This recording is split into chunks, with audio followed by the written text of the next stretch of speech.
berjanji akan segera gunakan rudal hipersonik Zircon ke Ukraina. Ya, Presiden Rusia Vladimir Putin mengatakan negaranya akan meningkatkan kesiapan tempur triad nuklir dan menyoroti penggunaan rudal jelajah hipersonik baru Zircon atau Zircon. Hal itu disampaikannya dalam pidato di hadapan para kepala pertahanan di Moskow pada 21 Desember 2022 lalu. Ditambahkan Kremlin akan menginvestasikan apapun yang diperlukan untuk meningkatkan persenjataan nuklirnya dan menyebutkan rudal jelajah hipersonik Zircon akan tersedia untuk pasukannya dalam beberapa minggu ke depan.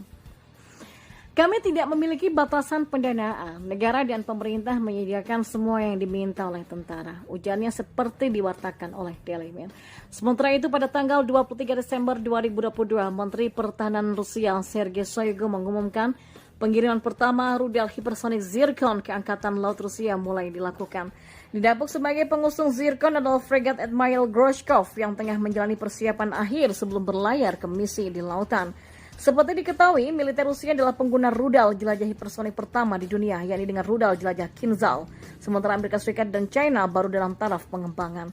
Selama invasi ke Ukraina, rudal jelajah Kinzhal yang diluncurkan dari udara dengan MiG-31BM atau pembom Tu-22M3 telah menjadi andalan dan terbukti tak dapat dicegah oleh sistem pertahanan udara Ukraina. Sedangkan Zircon adalah rudal jelajah hipersonik lainnya yang dikembangkan oleh industri pertahanan Rusia.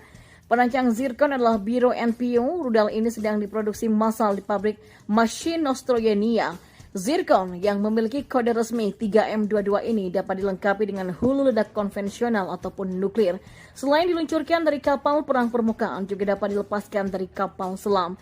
Rudal Zircon memiliki dimensi panjang 9 meter dan diameter 60 cm, dibekali dengan mesin scramjet berbahan bakar cair, mampu meluncur hingga kecepatan 9 Mach dengan jangkauan hingga 1.500 km. Dengan kecepatan yang sangat tinggi tersebut, militer Rusia mengklaim Zircon tidak dapat dideteksi kehadirannya dan tidak dapat dicegat oleh sistem pertahanan udara apapun yang dimiliki Ukraina. Ya, kita beralih ke informasi selanjutnya. Belarusia mengatakan rudal Iskander dan S-400 yang dikerahkan Rusia siap tempur. Ya, sistem rudal taktis Iskander dan juga sistem pertahanan udara S-400 yang dikerahkan Rusia ke Belarusia sepenuhnya siap untuk melakukan tugas tempur. Kesiapan senjata itu diumumkan kepada Direktorat Utama Ideologi Kementerian Pertahanan Belarusia, Leonid Kashinsky pada Minggu. Prajurit kami, kru yang telah sepenuhnya menyelesaikan pelatihan mereka di Pusat Pelatihan Tempur bersama Angkatan Bersenjata Federasi Rusia dan juga Republik Belarusia, kata Kashinsky dalam pengumuman video yang diposting di Telegram. Jenis senjata ini atau sistem Iskander dan S-400 sedang dalam tugas tempur hari ini dan mereka sepenuhnya untuk siap melakukan tugas sesuai dengan tujuan yang dimaksudkan. Ujarnya seperti dikutip oleh Reuters pada Senin 26 Desember. Ya, tidak jelas berapa banyak sistem rudal Iskander yang mampu membawa hulu ledak nuklir telah dikerahkan ke Belarusia setelah Presiden Rusia Vladimir Putin mengatakan pada bulan Juni bahwa Moskow akan memasok Minsk dengan senjata tersebut dan sistem pertahanan udara S-400-nya.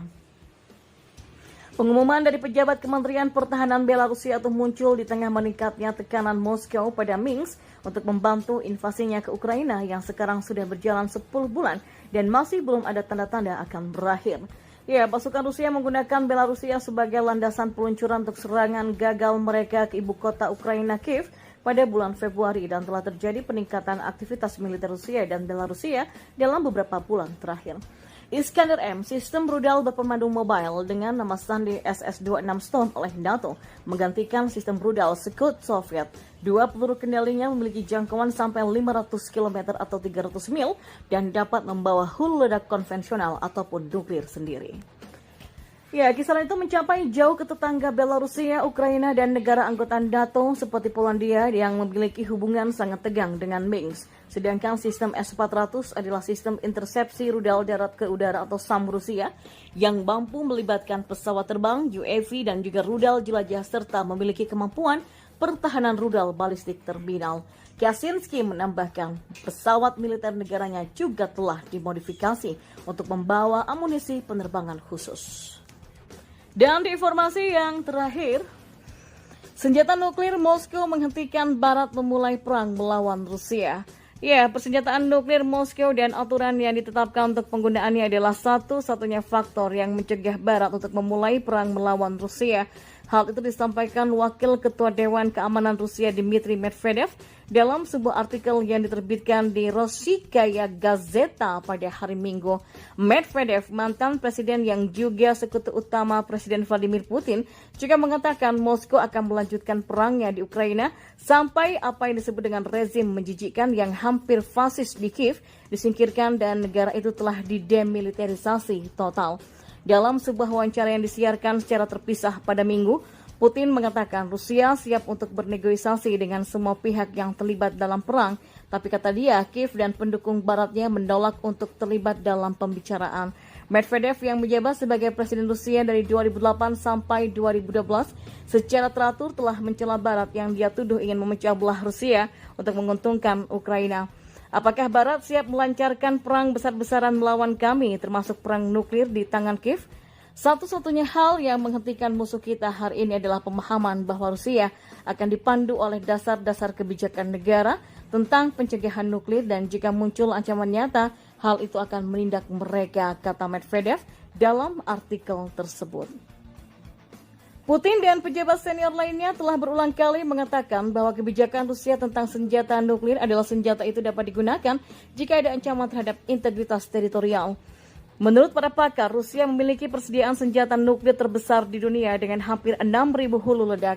Awal bulan ini, Putin mengatakan resiko perang nuklir meningkat, namun bersikeras bahwa Rusia tidak gila dan melihat persenjataan nuklirnya sendiri sebagai pencegah pertahanan murni. Dunia Barat sedang menyeimbangkan antara keinginan membara untuk mempermalukan, menyinggung, memotong-motong, dan menghancurkan Rusia sebanyak mungkin di satu sisi dan keinginan untuk menghindari kiamat nuklir di sisi lain. Jika Rusia tidak mendapatkan jaminan keamanan yang dimintanya, maka dunia akan terus terhuyung-huyung ke ambang perang dunia ketiga dan pastinya juga bencana nuklir. Kami akan melakukan segala yang kami bisa untuk mencegahnya, kata Medvedev. Medvedev juga mengatakan Rusia bisa melupakan hubungan normal dengan Barat selama bertahun-tahun dan mungkin beberapa dekade mendatang dan akan fokus pada hubungan dengan seluruh dunia.